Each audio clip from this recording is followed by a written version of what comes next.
और शुरुआत करेंगे इस वक्त की बेहद अहम खबर के साथ। सुशांत सिंह राजपूत केस में एम्स फॉरेंसिक पैनल ने अपनी रिपोर्ट सीबीआई को सौंप दी है। पैनल ने कत्ल की थ्योरी को मुस्तरद कर दिया है। इस रिपोर्ट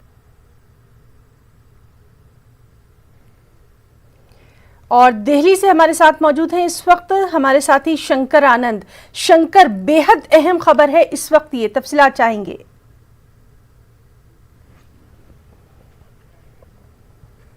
देखिए, इस मामले में जो हमारे एम्स के सूत्र बता रहे हैं कि इस मामले में जिस तरह से बाकायदा मेडिकल बोर्ड को जो सारी जानकारी दी गई थी, जिस तरह से सीबीआई ने इस मामले में जो इन्वेस्टिगेशन की एक रिपोर्ट उसके साथ साझा किया था, इसके साथ ही जो सीएफएसएल का एक रिपोर्ट साझा किया गया था, तो इस मामले पर एक राय मांगा गया था कि क्या हो सकता है। तो इस मामले में जो राय मांगी गई थी, वो राय मांगी गई थी कि क्या इस मामले में कोई हत्या का मामला हो सकता है या संदिग्ध मौत से जुड़ा मामला क्या है या नहीं है। तो इस मामले में जो डॉक्टरों का पैनल ने इस मामले पर जो एक रिपोर्ट सीबीआई को सौंपा है, उसमें साफ तौर पे शुरुआती तौर पे बता दिया गया कि यहाँ पर मामला हत्या का नहीं है, यानी कि जो एक सुसाइड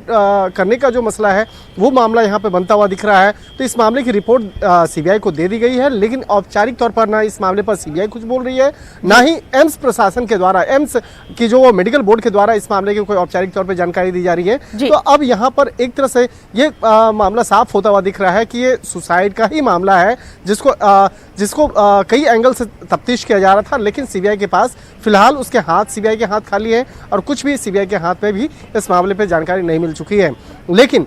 यहाँ पर एक इन्वेस्टिगेशन को देखा जाए तो इन्वेस्टिगेशन के मद्देनजर एक मामला बनता है कि सोमवार को हो सकता है कि कोर्ट के सामने सीबीआई इस मामले पे कुछ और तथ्यों को सामने रख सकती है और इस मामले पर आगे कुछ महत्वपूर्ण जानकारी देते हुए आगे की रूपरेखा के बारे में बता सकती है। तो ये इस मामले में सोमवार को देखना लाजमी होगा कि सोमवार को सीबीआई इस मामले में कोर्ट के सामने क्या रिपोर्ट रखती है। लेकिन जो इस मामले में मेडिकल बोर्ड की अगर माने, जो डॉक्टर सुधीर गुप्ता के निर्देश में, उनके मार्गदर्शन में एक मेडिकल बोर्ड का गठन किया गया था, उस मामले में साफ हो चुका है कि फिलहाल कुछ भी ऐसी संदिग्ध चीजें बरामद नहीं हुई है। इस मामले में सुशांत की जो मौत का जो मसला है वो फिलहाल आत्महत्या का ही सामने आ रहा है।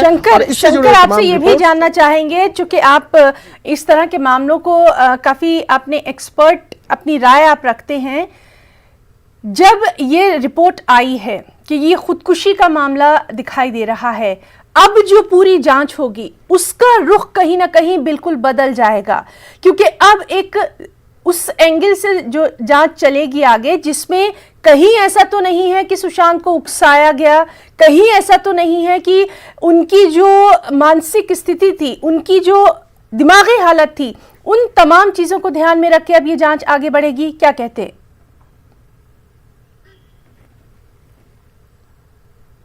आपने एकदम सटीक सवाल पूछा है, क्योंकि इस मामले पे अभी तक जो जानकारी मिल रही है वो मामला कुछ अब ऐसा ही दिखता हुआ प्रतीत हो रहा है। और इस मामले में जो उकसाने वाला मामला है, ये उकसाने वाले मामले को ही ध्यान में रखते हुए जो सीबीआई जो कोर्ट में इस मामले पर रिपोर्ट अपनी आगे दायर करेगी, तो उस मामले पे उस धाराओं का विशेष तौर पर जिक्र कर सकती है और इस मामले में आगे की जानकारी दी जाएगी। और इसके साथ साथ जो इस मामले पर अब तक जिस तरह से एनसीबी की बात करें तो एनसीबी इसी पैटर्न पे आगे बढ़ रहा है और एनसीबी को यही बताया गया था कि इस मामले पर